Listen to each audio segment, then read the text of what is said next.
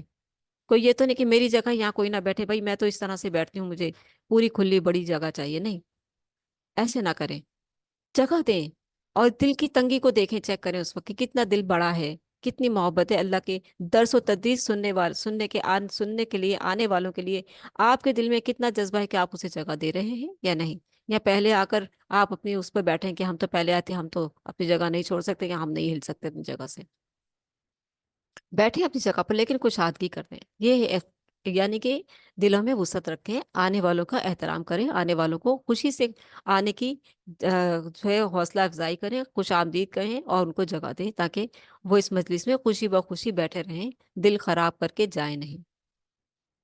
مومنوں کو ہدایت دی گئی کہ جب حکم دیا جائے کہ مجلس میں کھل کر بیٹھو تو ایسا کر لیا کرو، اللہ تمہارے لیے کشادگی پیدا کر دے گا، جب مجلس برخاست ہو تو فوراً اٹھ جایا کرو، اللہ تمہارے درجات بلند فرمائے گا۔ درجات بلند فرمانے کے لیے کیا بتا دیا؟ جب مجلس ختم ہو تو فوراً اٹھ جایا کرو۔ رکن نمبر 3، منافقانہ اور مومنانہ طرز عمل۔ اوپر حزب اللہ اور حزب الشیطان کا طرز عمل پڑھا ہم نے، اب منافقانہ اور مومنانہ طرز عمل ہم پڑھنے جا رہے ہیں۔ دیکھیں سبحان اللہ، کس طریقے سے اللہ تعالیٰ کا پاک کلام انسان کو سیدھی راہ دکھاتا ہے کہ اپنے آپ کو جائزہ لے لیں کہ ہم کون سے کیٹیگری میں آتے ہیں، کون سے گروہ میں آتے ہیں۔ تیسرے رکوع میں آگاہ کیا گیا کہ منافقین دین کے دشمنوں سے دوستی رکھتے ہیں۔ منافقین کس سے دوستی کس سے؟ دین کے دشمنوں سے دوستی رکھتے ہیں۔ کون تھے دین کے دشمن اس وقت؟ مشرکین مکہ مسلمانوں کے دشمن تھے نا، کہ اسلام پھیل رہا ہے، دین پھیل رہا ہے۔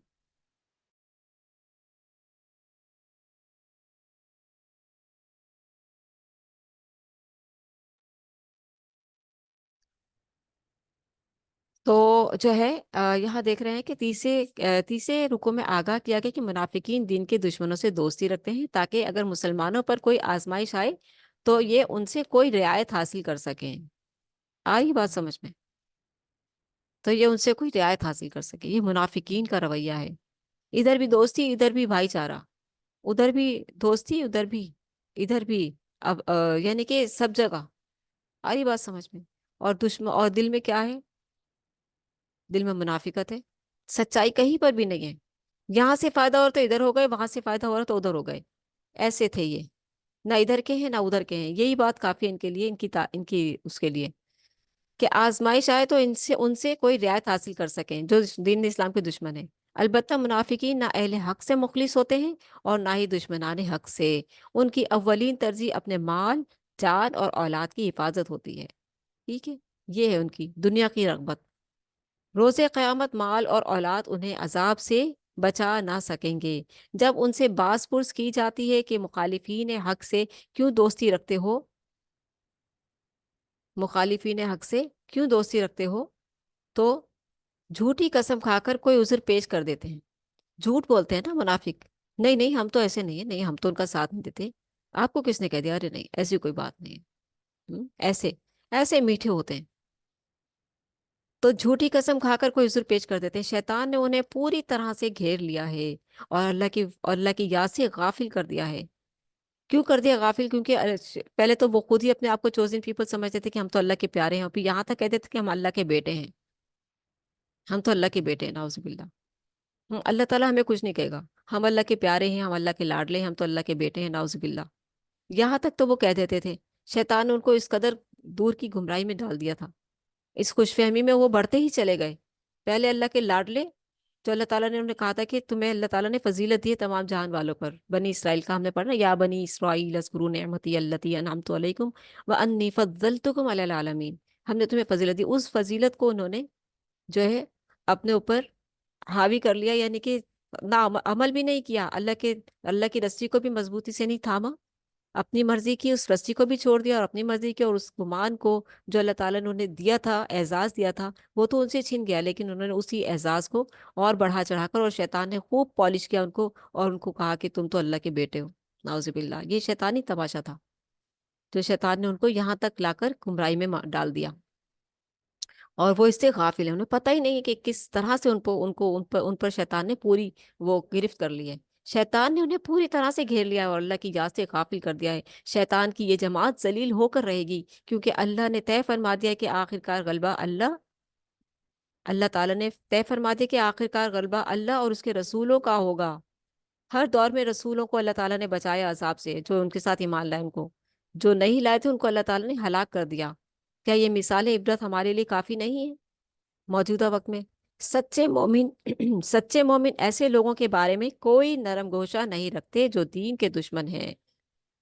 سچے مومن جو ہیں وہ ایسے لوگوں کے بارے میں کوئی نرم گوشہ نہیں رکھتے جو دین کے دشمن ہیں، وہاں وہ ان کے باپ، بیٹے، بھائی یا کوئی اور رشتہ دار ہی کیوں نہ ہو۔ سمجھ آ رہی ہے بات؟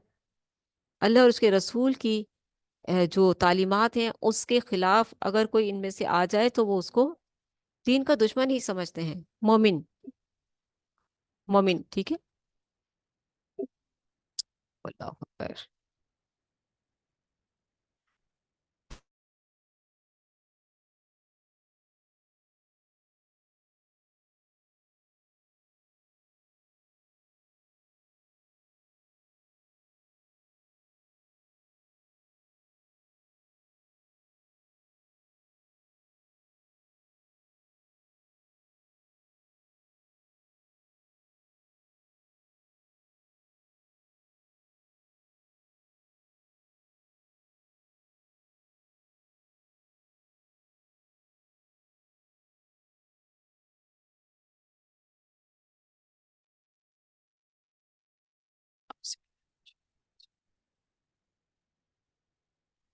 فرمایا سچے مومن ایسے لوگوں کے بارے میں کوئی نرم گوشہ نہیں رکھتے جو دین کے دشمن ہیں، وہاں وہ ان کے باپ، بیٹے، بھائی یا کوئی اور رشتہ دار ہی کیوں نہ ہو۔ اللہ نے ایمان کی حقانیت ان کے دلوں میں ثبت کر دی ہے۔ اللہ نے ایمان کی حقانیت ان کے دلوں میں ثبت کر دی ہے، اور قرآن کے فیض سے اس ایمان کو اور تقویت دی ہے۔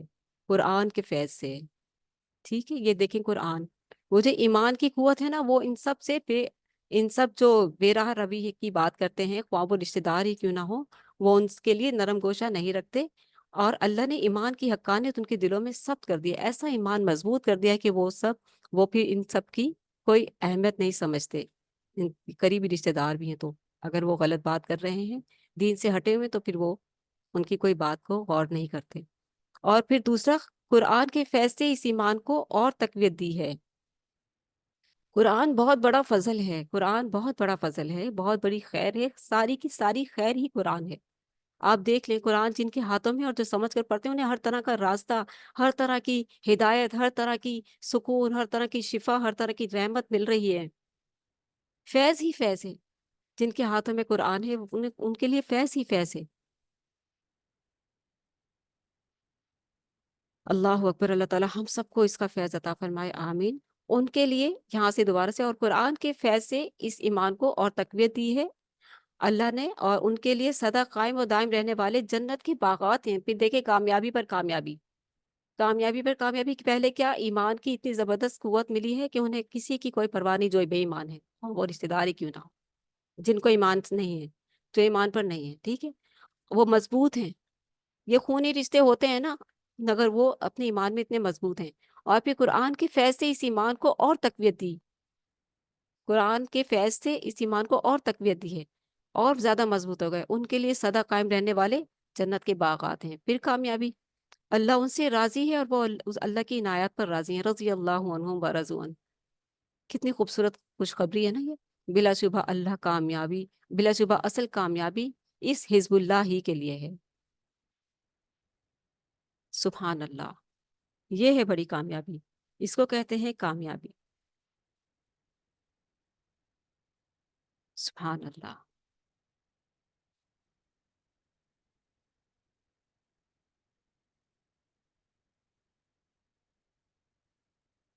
اللہ اکبر۔ سورۃ حشر ہم پڑھنے جا رہے ہیں، اور دیکھتے ہیں